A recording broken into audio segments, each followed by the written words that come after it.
आज बाळासाहेबांचा स्मृतिदिन आहे, पण बरेच लोक त्यांचा विचार तर आम्ही घेऊन पुढे चाललोय।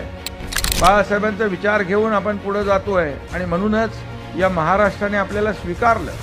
महाराष्ट्रातल्या जनतेच्या मनातलं सरकार आपण स्थापन केलं आणि 2.5 वर्ष जे मुख्यमंत्री असताना आपण काम केलं त्याचा उल्लेख मी स्वतः करू इच्छित नाही, परंतु एवढे मोठे निर्णय आपण घेतले, लोकाभिमुख कल्याणकारी योजना आपण केल्या। आज मीरा भाईंदरमध्ये देखील अनेक विकास प्रकल्प आपण आणले। या ठिकाणी क्लस्टर योजना असेल, त्याचबरोबर वर्सोवा, बांद्रा वर्सोवा, वर्सोवा ते भाईंदर, भाईंदर ते विरार, विरार ते डहाणू, हा सगळ्यात मोठा सी लिंक आपण करतोय आणि अशा प्रकारचे अनेक प्रकल्प आज या ठिकाणी होत आहेत।